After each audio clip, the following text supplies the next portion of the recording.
Il faut que tu prophétises encore sur un grand nombre de peuples, et de nations, et de langues, et de rois.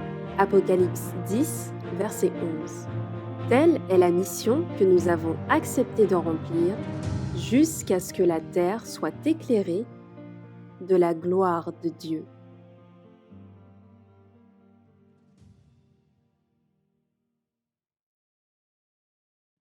Eh bien, bonsoir à toutes et à tous.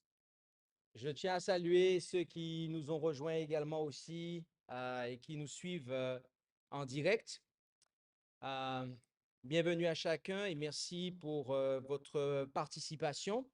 Nous allons continuer notre séminaire sur le message des trois anges et je vous inviterai à prendre avec moi la position qu'il convient pour la prière afin d'invoquer la présence de notre Dieu, s'il vous plaît.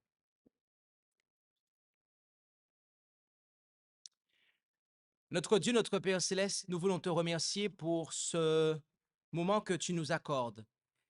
Nous te remercions pour la journée passée et merci pour ta protection. Veuille, eh bien, hâter également aussi les pas de celles et ceux qui ont prévu d'être présents, de nous rejoindre et que tu puisses eh bien, continuer à toucher le cœur de celles et ceux qui n'ont pas encore pris cette décision. Et que ton nom soit béni dès maintenant et à jamais. Et nous t'en prions dans le beau nom de Jésus pour ta gloire, Père. Amen.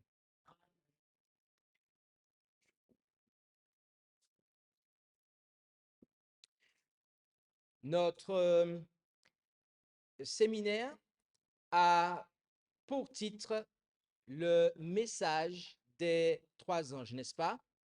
Et c'est un message que nous trouvons en Apocalypse 14 à partir du verset 6 et que nous lisons comme suit. Et je vis un autre ange qui volait au milieu du ciel, portant l'évangile éternel, autrement dit la vérité présente. L'évangile éternel, la vérité présente, c'est Jésus-Christ dans le lieu très saint du sanctuaire céleste. C'est Jésus-Christ qui désire accomplir dans ma vie ce qu'il accomplit dans le ciel. Et qu'accomplit-il dans le ciel? Eh bien, le, tout simplement, la purification des péchés. Œuvre qui suit celle du pardon des péchés. Donc, Jésus-Christ est notre sauveur du, de quoi? Du péché. Et donc, pour bien comprendre cela, nous devons comprendre ce qu'est le péché. Le péché, nous avons vu que c'est la transgression de la loi. La loi, ici, à laquelle on fait allusion, c'est la loi morale, ici, les 10 commandements que Dieu a écrits de son propre doigt.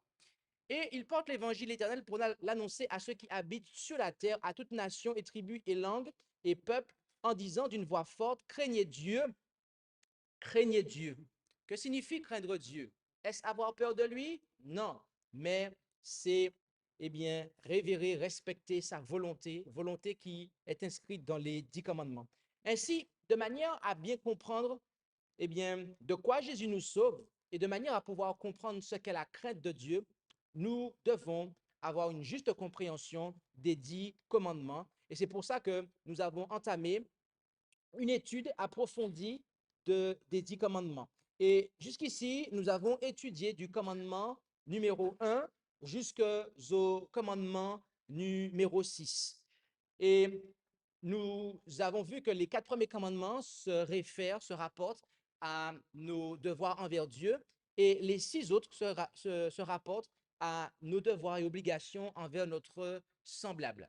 Et nous allons considérer durant cette première heure les 2 commandements suivants, à savoir le 7e et le 8e. Le 7e commandement déclare ce qui suit en Exode 20, verset 14. Exode chapitre 20 au verset 14, nous lisons ce qui suit. Tu ne commettras point d'adultère, est-il dit. Amen. Amen. Tu ne commettras point d'adultère.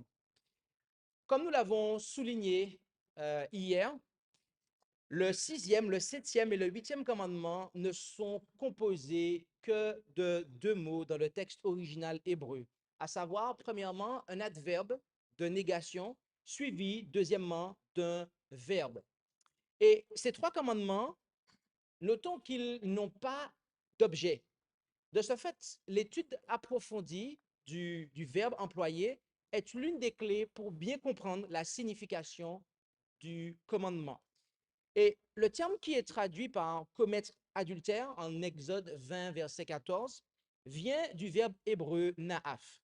Et sur les 31 fois où il est employé dans l'Ancien Testament, ce mot n'apparaît que 3 fois dans le Pentateuque. Le Pentateuque, c'est-à-dire les 5 premiers livres de la Bible qui ont été écrits par Moïse, notamment.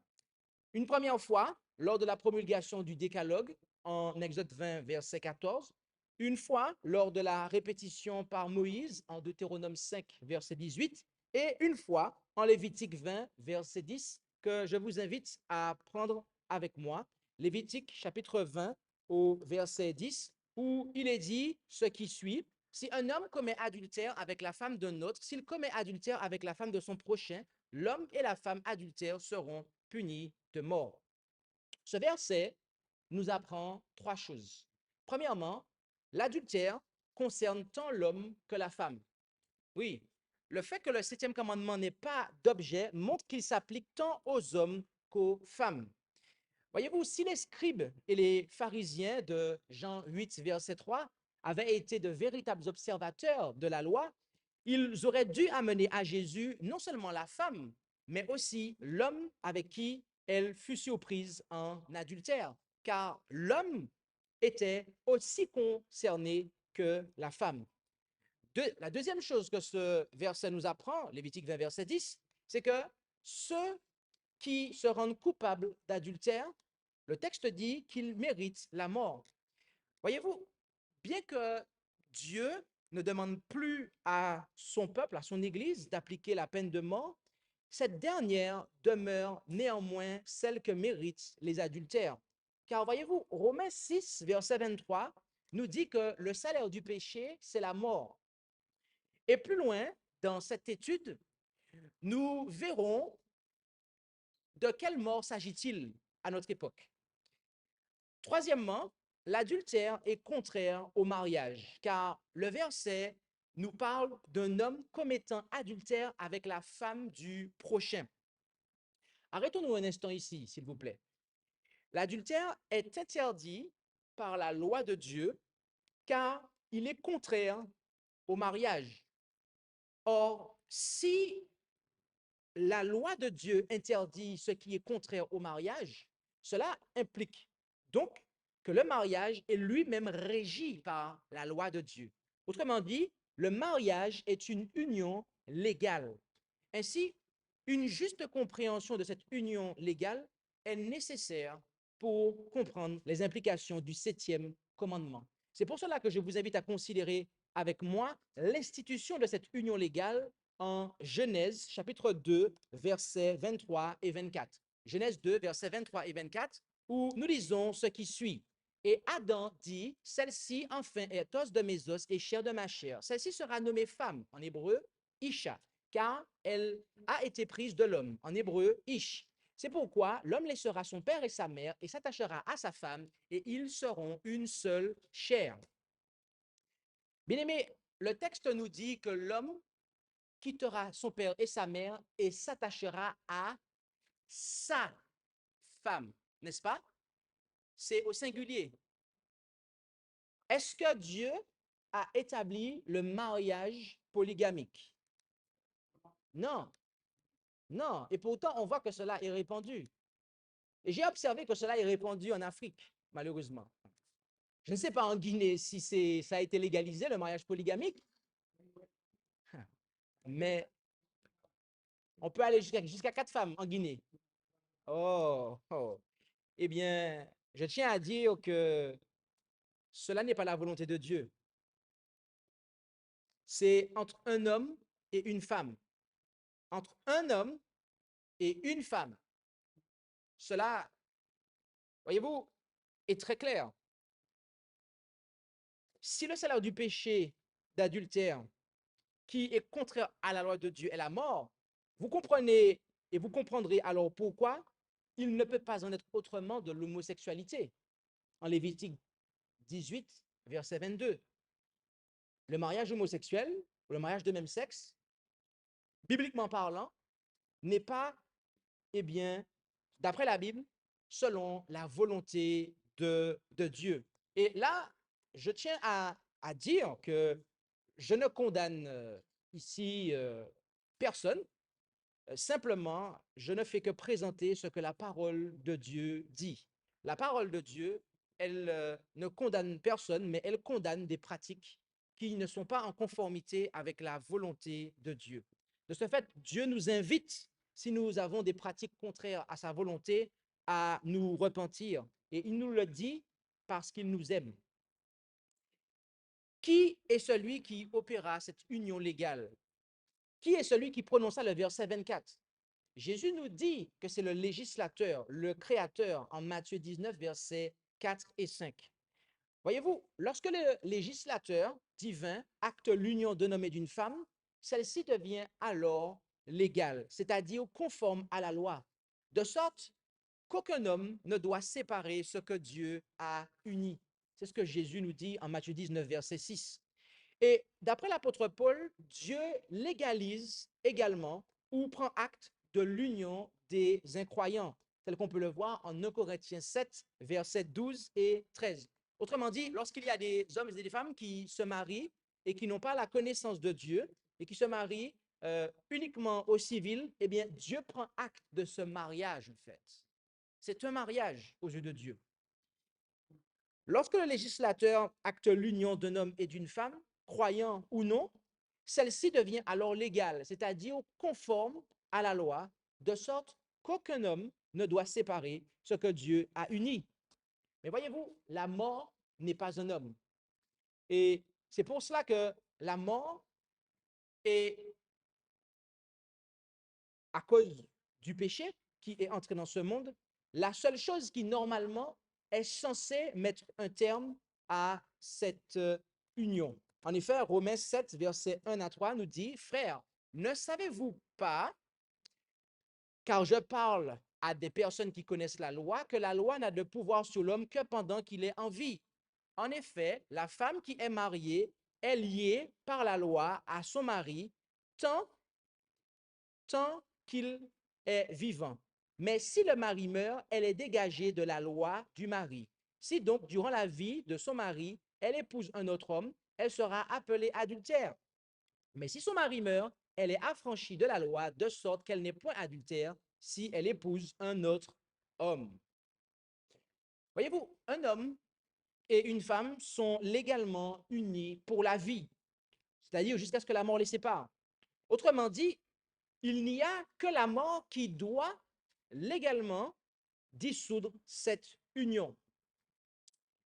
Mais quelle mort? Rappelez-vous que Lévitique 20, verset 10 dit que si un homme commet adultère avec la femme d'un autre, s'il commet adultère avec la femme de son prochain, l'homme et la femme adultères seront punis de mort. Question, pourquoi les adultères méritent-ils la mort? Réponse, parce que tel est le salaire de ce péché. Question, qu'est-ce que le mariage? Réponse, l'union légale d'un homme et d'une femme. Question, et qu'est-ce que l'adultère?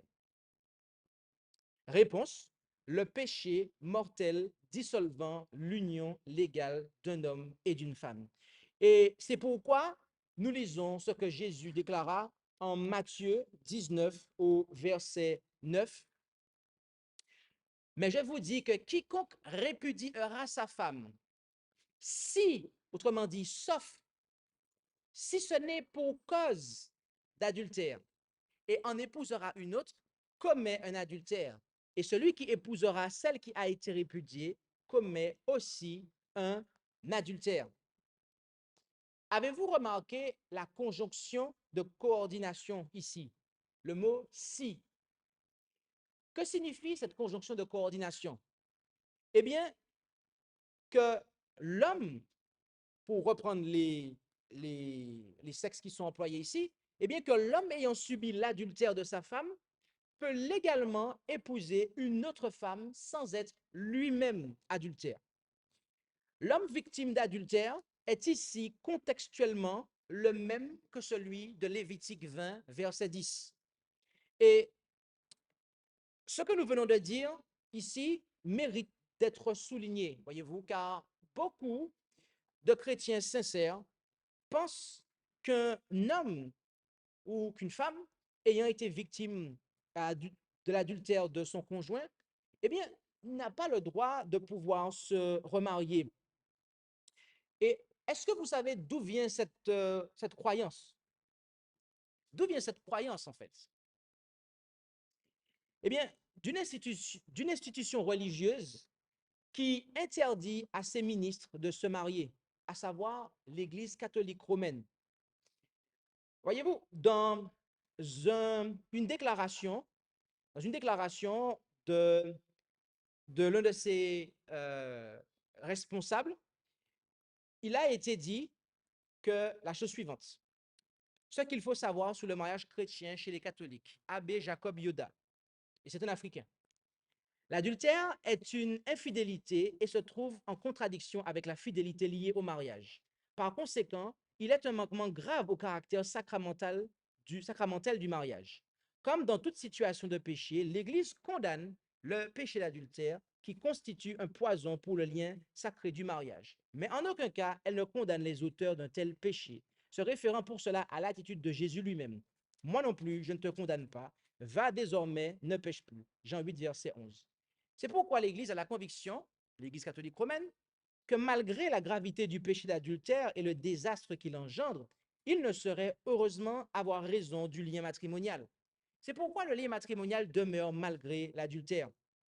L'Église exhorte donc le conjoint coupable à la pénitence et à la conversion et la partie lésée au pardon. Toutefois, celle-ci n'y est pas obligée. Si elle refuse de pardonner, elle assumera cependant toutes les conséquences de son refus.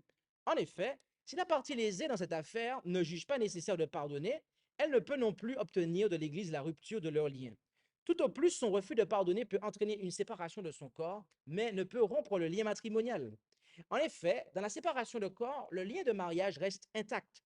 Donc, aucun des deux conjoints ne peut contracter un autre mariage tant que l'un d'eux est encore en vie, à moins qu'après un certain temps, il ne décide de reprendre la vie commune. Fin de citation. Question. Pourquoi l'Église romaine ne tient pas compte de la condition donnée par Jésus en Matthieu 19, verset 9, au sujet du divorce, c'est-à-dire de l'adultère? Pourquoi n'accepte-t-elle pas que l'adultère est le péché qui rompt légalement le lien qui unit un homme et une femme?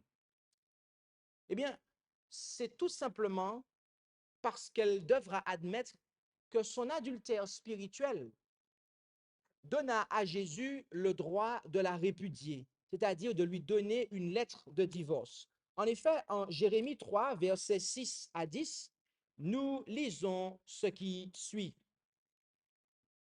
L'Éternel me dit, dans les jours du roi Josias, as-tu vu ce qu'a fait Israël, la rebelle? Elle est allée sur toutes les hautes montagnes et sous tout arbre vert, et elle s'est prostituée. Et je disais, après avoir fait toutes ces choses, elle reviendra à moi. Mais elle n'est pas revenue. Et sa sœur, Judas, la perfide, l'a vue.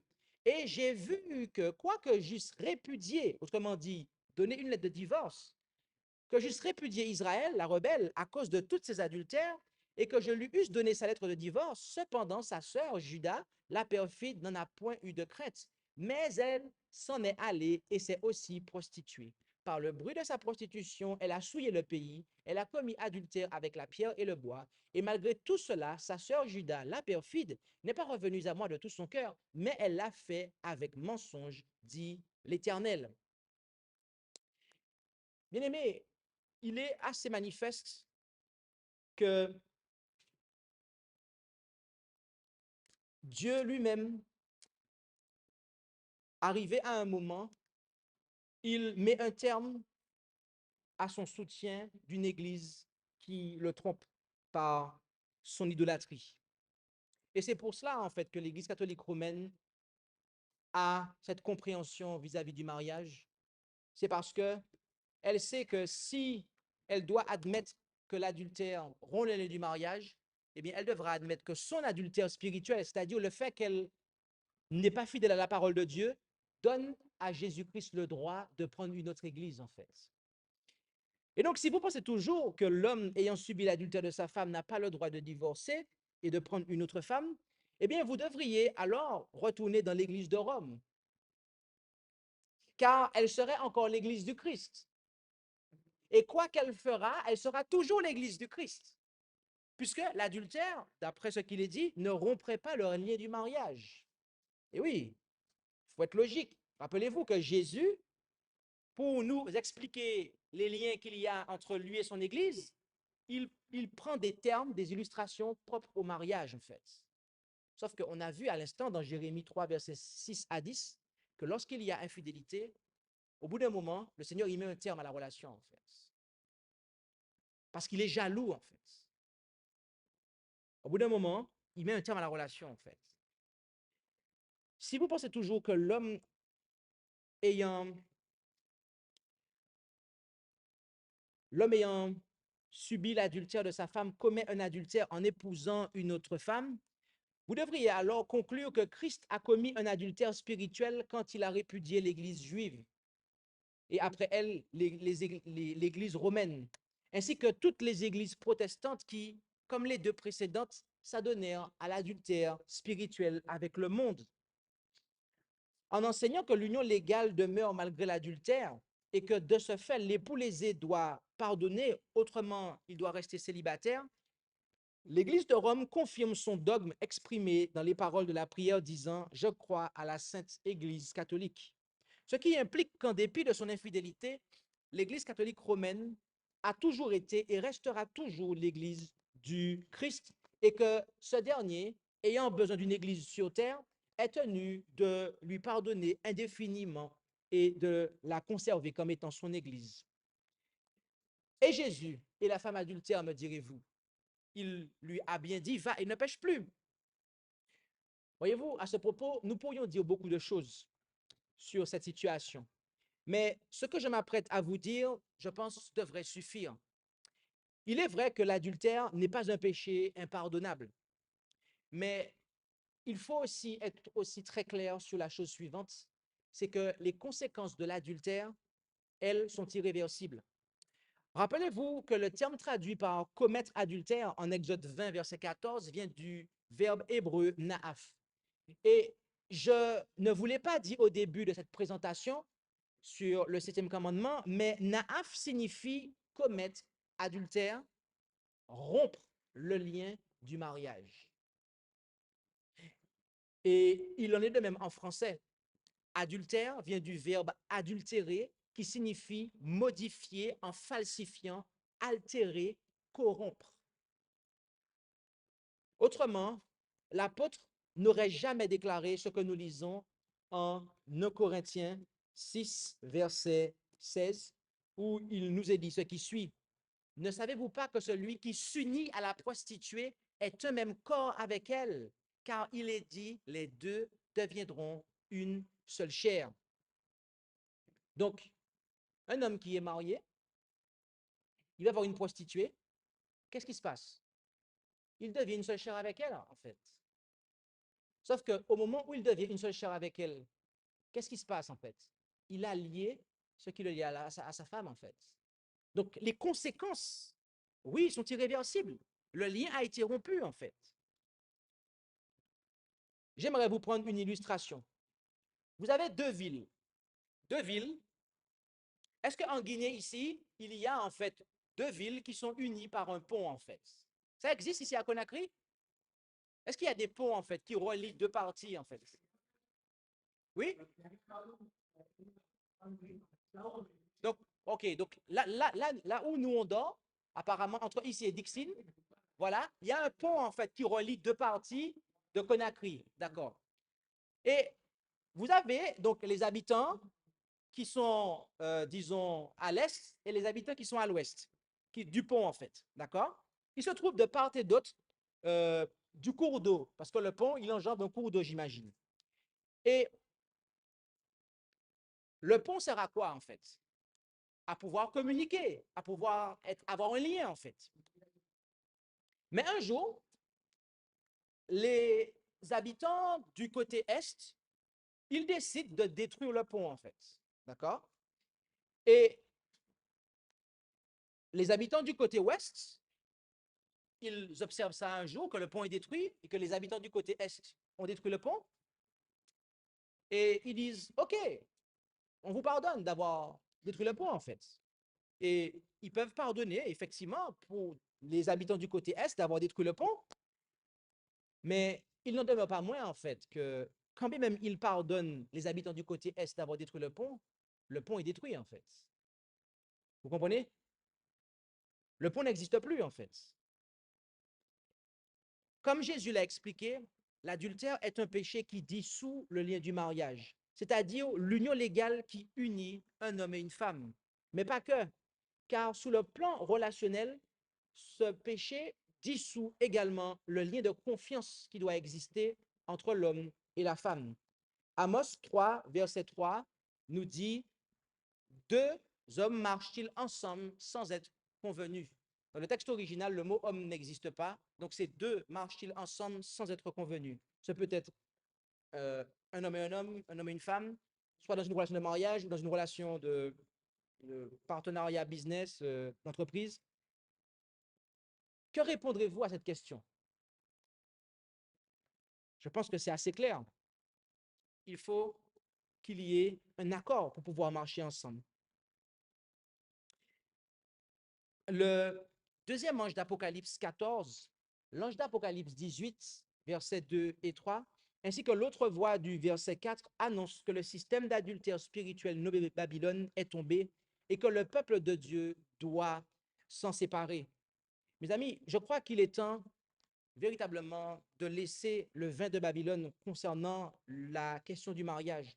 Autrement, nous n'allons jamais obtenir une véritable notion de la gravité du péché d'adultère.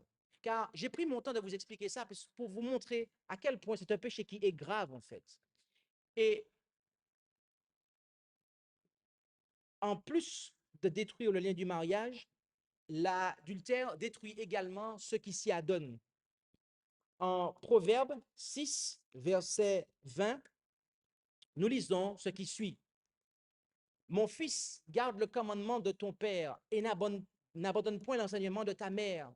Tiens-les continuellement liés à ton cœur et les attache à ton cou. Quand tu marcheras, ils te conduiront. Quand tu te coucheras, ils te garderont. Quand tu te réveilleras, ils te parleront.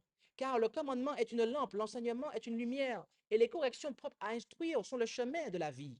Pour te garder de la femme corrompue et de la langue flatteuse d'une étrangère, ne convoite point sa beauté dans ton cœur et ne te laisse pas prendre par ses yeux, car pour l'amour d'une femme débauchée, on est réduit à un morceau de pain, et la femme adultère chasse après l'âme précieuse de l'homme.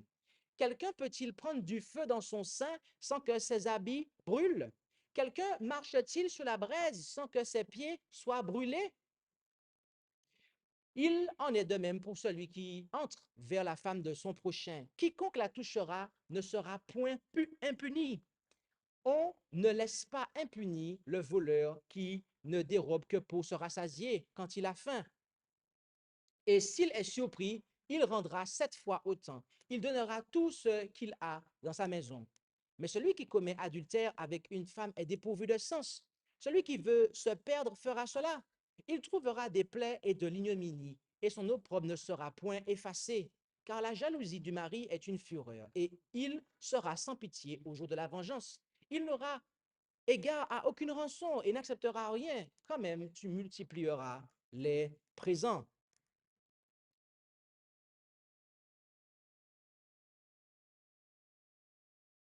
Oui, bien-aimé, le commandement, le septième commandement est un garde-corps.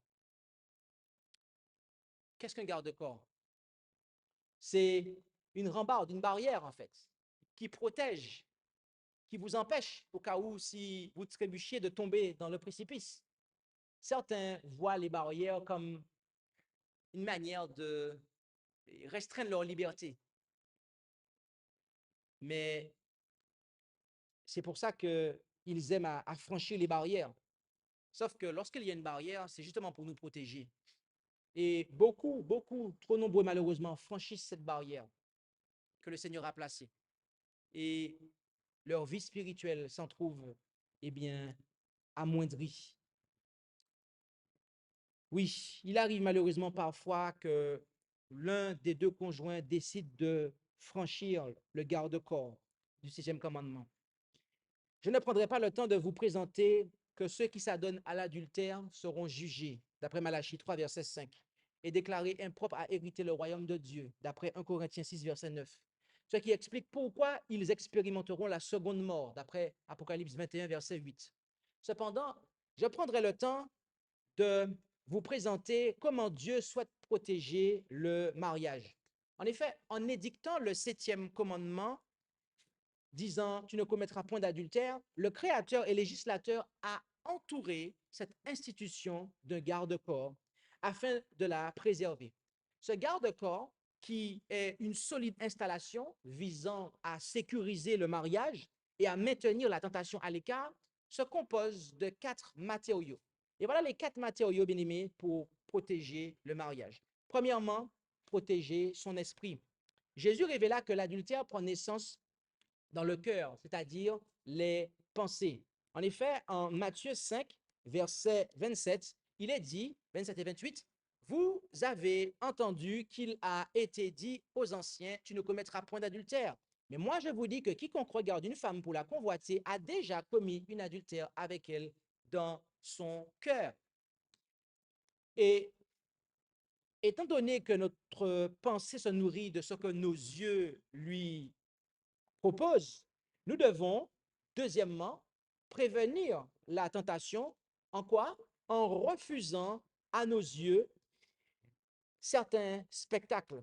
En effet, en Matthieu 5, versets 29 et 30, nous continuons à lire que si ton œil droit te fait tomber dans le péché, arrache-le et jette-le loin de toi, car il vaut mieux pour toi qu'un de tes membres périsse que si tout ton corps était jeté dans la géhenne. Et si ta main droite te fait tomber dans le péché, coupe-la et jette-la loin de toi, car il vaut mieux pour toi qu'un de tes membres périsse que tout ton corps était jeté dans la géhenne. Job, quant à lui, déclara qu'il fit alliance avec ses yeux, comme on peut le voir en Job 31, verset 1er, où il est dit, en Job 31, verset 1er, j'avais fait un accord avec mes yeux, et comment aurais-je regardé une vierge? Nous devons donc filtrer nos regards afin de bloquer la tentation. Il ne s'agit pas là simplement d'éviter les magazines, les films, ainsi que tout ce qui apporte du contenu mondain, mais de rompre avec tout attachement émotionnel qui menace mon mariage ou celui d'autrui. Troisièmement, reconnaître nos faiblesses. Les chrétiens tombent souvent dans l'immoralité par excès de confiance. Ils s'exposent largement à l'hameçon émotionnel et s'étonnent d'être attrapés par l'hameçon physique. L'apôtre Paul nous a mis en garde sur ce sujet en 1 Corinthiens 10, verset 12, où il déclare, c'est pourquoi que celui qui croit être debout prenne garde de tomber. Savez-vous comment bien souvent commence le péché d'adultère? Eh bien, un conjoint a un problème avec l'autre.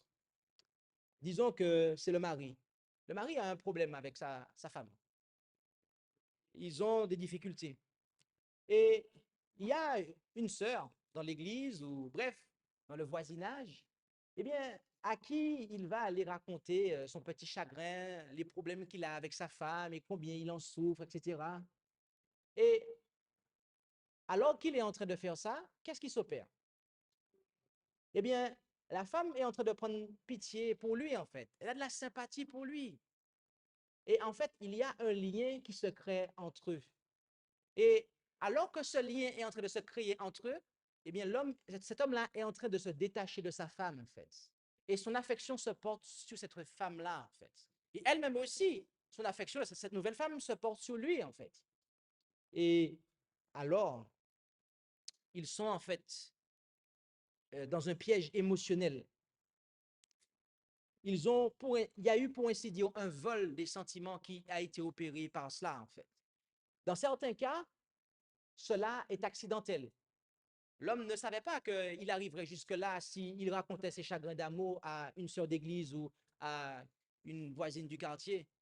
La femme non plus ne pensait pas qu'en écoutant les chagrins d'un homme marié, eh bien, elle se serait épris de sentiments pour lui. Mais dans certains cas, il y en a qui le savent.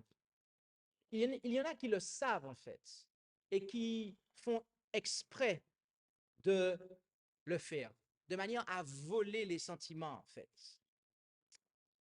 Quatrièmement, entretenir les liens. L'objectif de chaque conjoint devrait être de combler les attentes de l'autre à tout niveau, émotionnel, spirituel, aussi bien que physique. Il devrait pour cela s'engager à répondre aux besoins de l'autre, comme je l'ai dit, émotionnel, spirituel et physique. L'apôtre Paul est d'ailleurs très explicite à propos de ce dernier en 1 Corinthiens 7, versets 3 à 5. 1 Corinthiens 7, versets 3 à 5, où il est dit que le mari rende à sa femme ce qu'il lui doit et que la femme agisse de même envers son mari. La femme n'est point maîtresse de son propre corps, mais c'est le mari. De même aussi, le mari n'est point maître de son propre corps, mais c'est la femme. Ne vous privez point l'un de l'autre, si ce n'est d'un consentement mutuel pour un temps, afin de vaquer au jeûne et à la prière. Et ensuite, retournez ensemble de peur que Satan ne vous tente par votre incontinence. Il y a de ceux qui préconisent le mariage platonique. Est-ce que vous savez ce que c'est le mariage platonique? Oui, il y en a qui préconisent un mariage, mais sans rapport sexuel. OK? Il y en a qui pensent que pour faire partie des 144 000, c'est-à-dire des vierges, eh bien, ils comprennent ça comme étant littéral et disent en fait qu'il ne faut pas du tout avoir de rapport sexuel. Et bien aimé, cela est un piège de l'ennemi. Et nous venons de le voir dans le passage que nous avons lu ici. Ces 4 matériaux sont d'une grande importance pour la sauvegarde du mariage. Et j'aimerais conclure cette présentation avec les paroles de l'apôtre Paul que nous lisons en Hébreux 13 au verset 4. Et là, il est dit que le mariage soit honorable en toutes choses et le lit sans souillure. Or, Dieu jugera les fornicateurs et les adultères. Il n'y a, bien aimé, que 2 institutions qu'Adam et Ève ont emportées avec eux du jardin d'Éden. Le mariage, qui a été institué le 6e jour, et le sabbat, qui a été institué le 7e jour. Et tout comme le sabbat, le mariage doit être honoré, car il a été établi par Dieu afin d'être une grande bénédiction pour les êtres humains. Or, les relations sexuelles hors mariage ainsi que l'adultère sont en opposition directe à l'œuvre de Dieu. Ainsi, que nous soyons mariés ou non, Dieu s'attend à ce que nous l'honorions dans notre attitude vis-à-vis du mariage. Puisse Dieu nous bénir à cet égard. Et sans plus tarder, nous allons passer au commandement suivant qui est tu ne déroberas point. Rendons-nous à nouveau en Exode chapitre 20 et lisons là le verset 15 où il est dit la chose suivante, tu ne déroberas point. Rappelez-vous que ce que nous avons souligné durant les présentations antérieures, à savoir que le 6e, le 7e et le 8e commandement, ils ne sont composés que de 2 mots dans le texte original, c'est-à-dire un adverbe de négation suivi d'un verbe. Et ces 3 commandements n'ont pas d'objet. Par conséquent, l'une des manières de pouvoir comprendre la signification de ce commandement est d'étudier en profondeur le verbe qui est employé. Le terme qui est traduit par dérobera en Exode 20, verset 25, vient de l'hébreu ganav, lequel a pour signification première et principale voler. Et voler, voyez-vous, est le fait de s'approprier quelque chose qui ne vous appartient pas sans le consentement du propriétaire. Ce qui implique que le huitième commandement autorise et protège le droit de propriété. Mais la question que l'on pourrait se poser, arrivée ici, est comment pouvons-nous dire que quelque chose nous appartient lorsque nous lisons en Proverbe 24, verset 1, que le cœur du roi est dans la main de l'Éternel comme une eau courante. Il incline, alors c'est le psaume, autant pour moi, ce n'est pas le proverbe, mais c'est le psaume 24, verset 1, où il est dit, la terre appartient à l'Éternel et ce qu'elle contient, le monde et ceux qui l'habitent. Donc, à la lumière de ce verset-là, comment on peut dire que quelque chose nous appartient? Tout ce qui existe sur la terre, effectivement, appartient à Dieu. Cependant, il a confié l'intendance des ressources de la terre à des individus. Et c'est cette répartition que le huitième commandement demande à l'homme de respecter. Tout comme dans les codes de loi modernes, le vol était puni de différentes manières dans l'Ancien Testament. Et il y avait aussi le principe de réparation avec dommages et intérêts, comme on peut le voir en Exode 22, du verset 1 jusqu'au verset 4. Celui qui frappait à mort un voleur durant le jour était coupable de meurtre, car l'on présumait que le voleur n'avait pas l'intention d'assassiner. Le sang ne devait pas être versé inutilement. C'est pourquoi la loi punissait le voleur tout en protégeant sa vie. Notez également que le fait qu'il soit vendu en cas d'impossibilité de restitution signifie qu'il travaillerait afin de pouvoir dédommager. D'accord? Donc, dans l'Ancien Testament, je le précise, lorsqu'il était dit que le voleur allait être vendu, ce n'était pas de l'esclavage. C'était de manière à ce qu'il puisse dédommager, en fait, ce qu'il avait volé. Cela n'était pas donc de l'esclavage. Car en Exode 21, verset 2, il nous est dit qu'après 7 ans, celui qui avait servi de la sorte devait être relâché. Donc, pas plus de 7 ans, en fait. Un autre type de vol nous est rapporté en Lévitique 19, verset 11. Et je vous inviterai à vous rendre avec moi en Lévitique 19, verset 11 et 13, où il est dit ce qui suit. Vous ne déroberez point et vous ne mentirez point, ni ne vous tromperez les uns les autres. Verset 13. Tu n'opprimeras point ton prochain et tu ne le pilleras point. Le salaire du mercenaire ne demeurera point chez toi jusqu'au lendemain. L'ouvrier mérite salaire. Par conséquent, retenir ce dernier constitue un vol. Et arrivé à ce stade, je tiens à dire quelque chose. Le Seigneur avait mis en place un système sous l'Ancien Testament, le système de la dîme. La dîme devait être versée aux Lévites. Les Lévites versaient la dîme aux sacrificateurs. Qu'en est-il sur le Nouveau Testament? Hier, j'en ai parlé.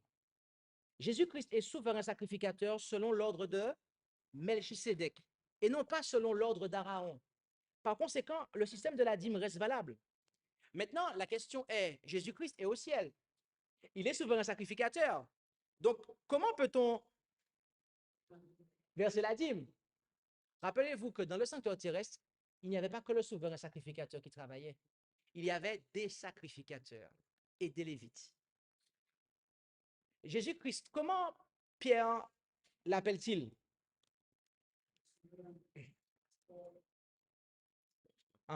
Tout à fait. Il dit en 1 Pierre 5, verset 4, 1 Pierre 5, verset 4, il dit le souverain pasteur. D'accord?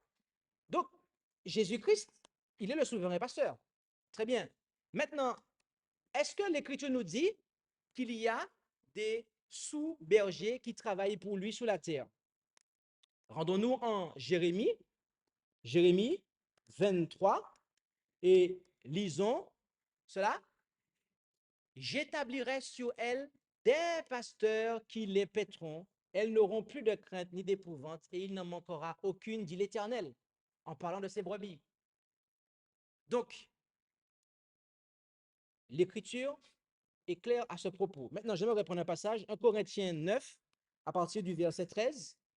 Ne savez-vous pas que ceux qui font le service sacré mangent des choses sacrées et que ceux qui servent à l'autel ont part à l'autel? De même aussi, le Seigneur a ordonné à ceux qui annoncent l'évangile de vivre de l'évangile. Bien-aimés, de la même façon que ceux qui servaient à l'autel avaient part à l'autel, ces hommes-là étaient soutenus par la dîme. Et le Seigneur a ordonné, donc Jésus-Christ a ordonné, Paul nous le dit ici, que ceux qui annoncent l'évangile doivent être soutenus de la même façon.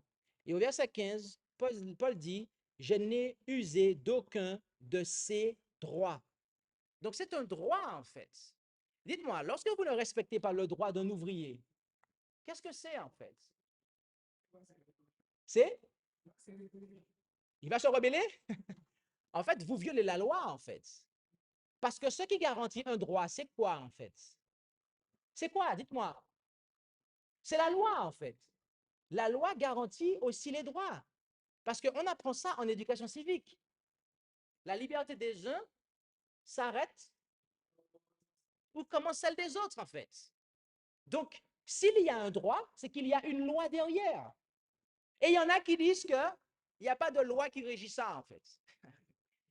Bien-aimés, tant dans le monde, dans la société civile que dans l'Église de Dieu, eh bien, retenir le salaire de l'ouvrier est un vol.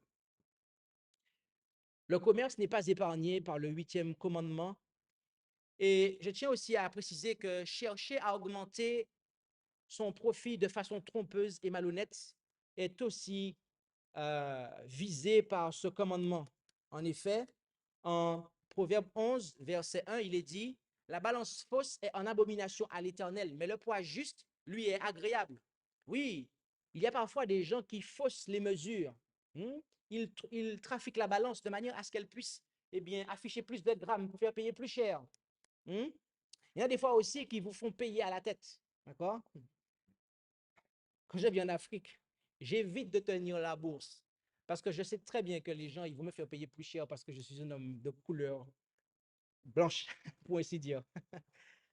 Et les gens, ils aiment vous facturer à la tête. Non pas pour ce que ça coûte, mais ils estiment que vous avez de l'argent, donc ils vont vous faire payer plus cher, en fait. Ça, c'est pas honnête. Ça, c'est du vol, en fait. C'est du vol. Soyons clairs sur ça. Ainsi, Dieu demande une stricte intégrité dans les échanges. Lorsque nous repensons au fait que Dieu a confié l'intendance des ressources de la terre à l'homme, nous comprenons que la pauvreté peut être due à une mauvaise gestion de la part de l'homme. Et face à cela, certaines personnes pensent qu'il est bon de voler les riches afin de pouvoir donner aux pauvres. Mais est-ce que la Bible approuve cette méthode? Vous connaissez Robin des Bois? Robin des Bois, c'est un homme qui volait les riches pour donner aux pauvres. Est-ce que la Bible approuve la méthode de Robin des Bois? Vous ne savez pas? Rendons-nous ensemble en Éphésiens 4, verset 28, pour voir si Dieu approuve la méthode de Robin des Bois. Que celui qui dérobait ne dérobe plus, mais qu'il travaille plutôt de ses mains à quelque chose de bon, afin qu'il ait de quoi donner à celui qui est dans le besoin. Ah, qu'est-ce que l'Évangile nous dit ici? Comment on doit faire pour nourrir ceux qui sont dans le besoin? On doit voler les riches pour donner aux pauvres? Dites-moi. Non, on doit prendre un travail pour soi-même subvenir à ce besoin, mais aussi de ceux qui en ont besoin. Donc, la fin ne justifie pas les moyens. Soyons clairs sur ça, en fait. Voyez-vous, l'une des conséquences du vol peut être la mort. Extorquer à quelqu'un sa subsistance ou son moyen de subsistance peut engendrer la mort de cette personne. Le vol est donc un crime grave. L'Évangile n'appelle pas le croyant à dérober ceux qui ont pour donner à ceux qui n'en ont pas, mais à travailler afin de pouvoir partager sa subsistance avec les plus démunis. Ce qui n'était visiblement pas le cas de Judas. En effet, Judas tenait les cordons de la bourse. Et nous savons ce que Jean 12, versets 4 à 6 nous dit. Alors, Judas l'Iscariote, fils de Simon, l'un de ses disciples, celui qui devait le trahir, dit, pourquoi n'a-t-on pas vendu ce parfum 300 deniers pour les donner aux pauvres? Il disait cela non qu'il se souciait des pauvres, mais parce qu'il était larron, c'est-à-dire voleur, Et qu'ayant la bourse, il portait ce qu'on y mettait. Autrement dit, il mettait sa main dans la bourse et il se servait. L'homme qui a trahi Jésus, bien-aimé, était un voleur. Et s'est-il arrêté à voler dans la bourse du ministère de Jésus? Non, car il est allé jusqu'à vendre Jésus lui-même. Ce qui, d'après Exode 21, verset 16, est un vol passible de mort. En effet, Exode 21, verset 16 nous dit, celui qui dérobe un homme et le vend, et celui entre les mains duquel il est trouvé sera puni de mort. Et cela est encore plus clair en Deutéronome 24, verset 7. Quand on trouvera un homme qui aura dérobé quelqu'un de ses frères, des enfants d'Israël, et l'aura fait esclave ou vendu, ce larron mourra, et tu ôteras le méchant du milieu de toi, est-il dit. Bien-aimés, parlons franchement et de manière claire, sans embague. Le kidnapping, la vente et l'achat d'hommes, en clair, l'esclavage, est une transgression du 8e commandement du décalogue. Le kidnapping, l'esclavage, c'est une transgression du 8e commandement. Et il y a des églises qui ont approuvé ça pendant des siècles. L'Église catholique romaine, même des églises protestantes, elles ont soutenu l'esclavage. Autrement dit, elles ont encouragé la transgression du 8e commandement. Hein? Lorsque nous considérons la portée de la lettre de ce commandement, nous pourrions penser que les observateurs du sabbat ne peuvent pas être concernés par une telle transgression.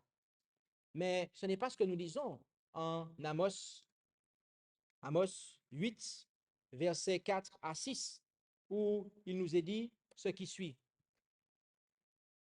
Écoutez ceci, vous qui dévorez les pauvres et qui faites périr les misérables du pays, qui dites, quand la nouvelle lune sera-t-elle passée pour que nous vendions le blé, et le sabbat pour que nous ouvrions les greniers en diminuant les phares, en augmentant le cycle et en faussant la balance pour tromper.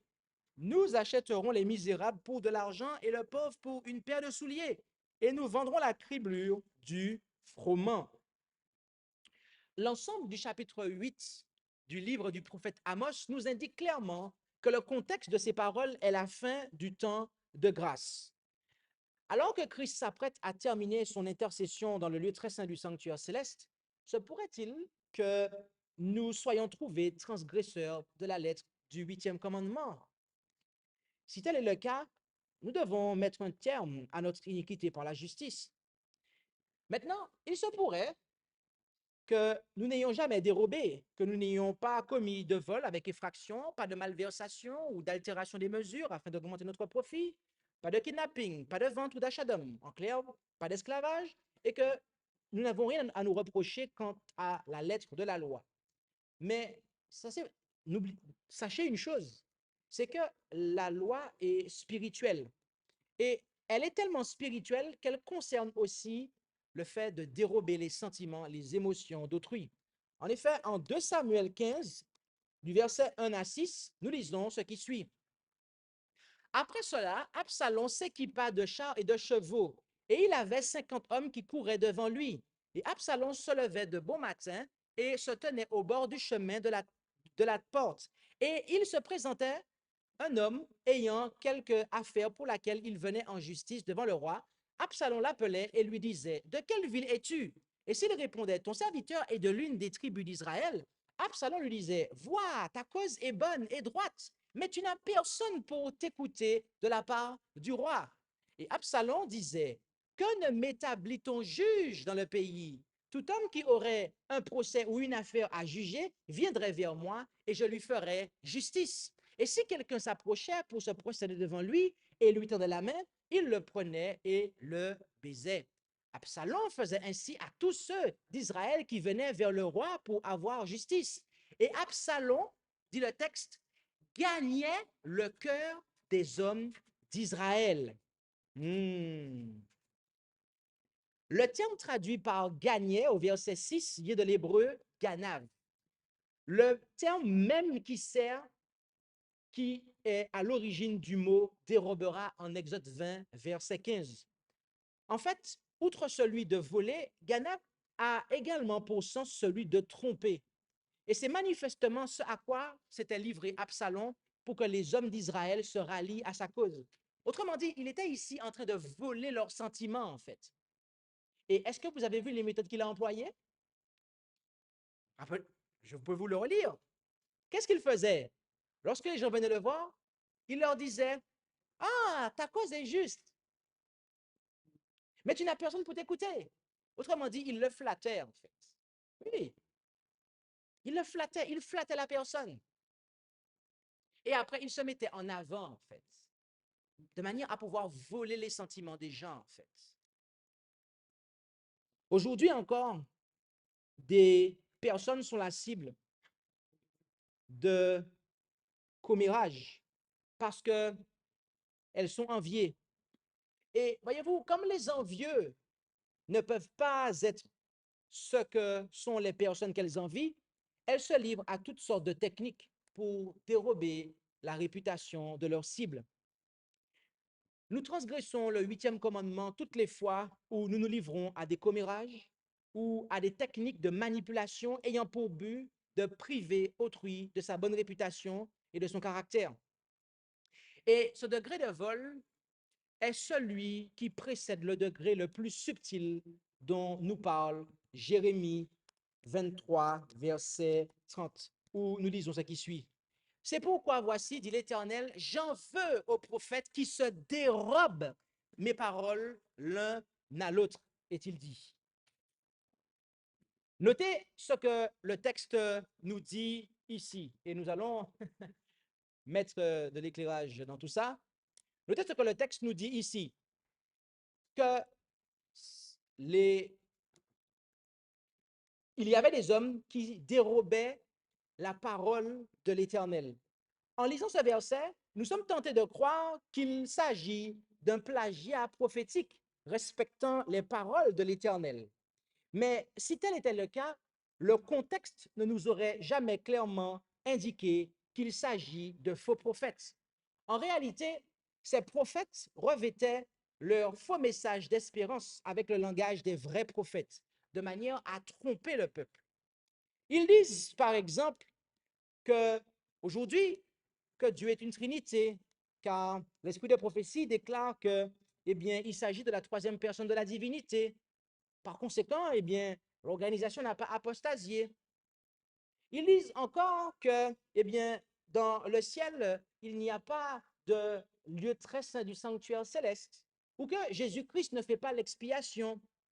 On enseigne toutes sortes de choses, telles que la dîme n'est plus valable. On enseigne aussi, eh bien, que le péché n'est pas la transgression de la loi, mais c'est la nature humaine. Et encore bien d'autres choses. Jérémie 23, verset 31, lisons la suite ensemble. Voici, dit l'Éternel, j'en veux aux prophètes qui parlent d'eux-mêmes et qui disent, il a dit, voici, j'en veux à ceux qui prophétisent des songes de fausseté, dit l'Éternel, qui les raconte et qui égare mon peuple par leurs mensonges et par leur témérité, bien que je ne les ai pas envoyés et que je ne les ai pas donnés de charge, en sorte qu'ils n'apportent aucun profit à ce peuple, dit l'Éternel. Et si ce peuple ou le prophète ou un sacrificateur t'interroge et te dit, quelle est la menace de l'Éternel? Tu leur diras, quelle est la menace? C'est que je vous rejetterai. Tout comme le vol physique peut causer la mort physique d'autrui, eh bien, le vol spirituel, le vol de la véritable foi, le vol des vérités bibliques peut causer la mort spirituelle d'autrui. Quel que soit le degré de vol, la Bible nous assure que le Seigneur en fera une affaire personnelle. En effet, en 1 Thessaloniciens 4, verset 6, nous lisons que personne n'offense son frère, ni ne fasse tort à son prochain dans les affaires, parce que le Seigneur est le vengeur de toutes ces choses, comme nous l'avons déjà dit et attesté.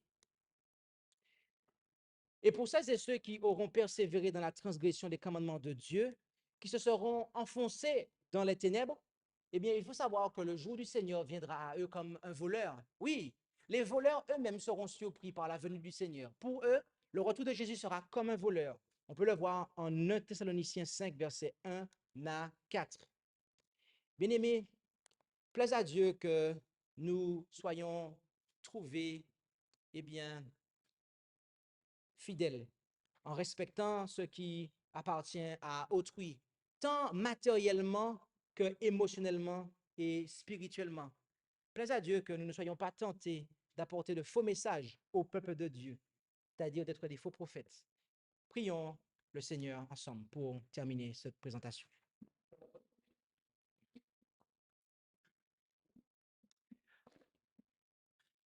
Notre Dieu, notre Père céleste, nous voulons te remercier pour ta parole qui est véritablement une lampe à nos pieds et une lumière sur notre sentier. Et veuille bénir chacun d'entre nous, que tu puisses nous accorder d'avoir une compréhension claire en ce qui concerne le mariage et ce qui le met en danger, mais aussi la propriété, l'intendance que tu as accordée à l'homme et ce qui la met en danger, à savoir le vol. Veuille nous accorder de pouvoir nous repentir si toutefois nous avons commis adultère ou que nous avons dérobé d'une façon ou d'une autre, que tu puisses nous changer notre cœur à cet égard afin que nous puissions délaisser le péché sous toutes ses formes. Bénis chacun d'entre nous, Père Céleste, et nous t'en prions au nom de Jésus. Amen.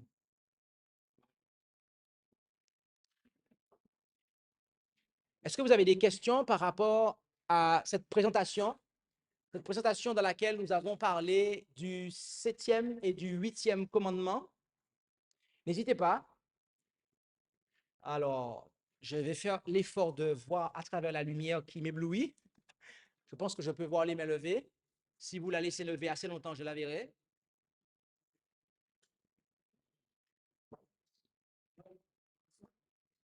N'hésitez pas. Si vous avez des questions par rapport à cette présentation, dans laquelle nous avons présenté à la fois le 7e et le 8e commandement, puisque dans la prochaine, nous allons présenter le 9e et le 10e. Et nous allons ainsi terminer le décalogue. Et demain soir, nous allons passer à un autre aspect. Nous allons continuer à étudier justement le message des 3 anges dans ses autres parties. Donc, durant cette heure, nous avons étudié le 7e et le 8e commandement. Dans la prochaine heure, on étudiera le 9e et le 10e. Donc, n'hésitez pas, si vous avez des questions, à pouvoir les poser maintenant. Des questions en rapport avec la présentation sur le 7e et le 8e commandement.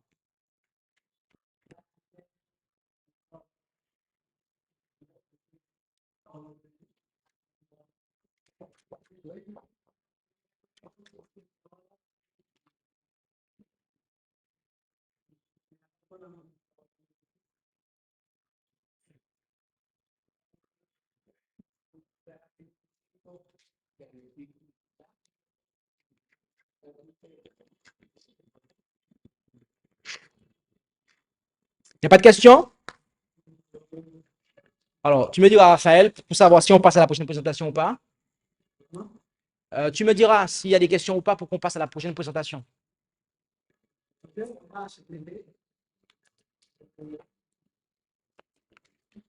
On passe à la prochaine?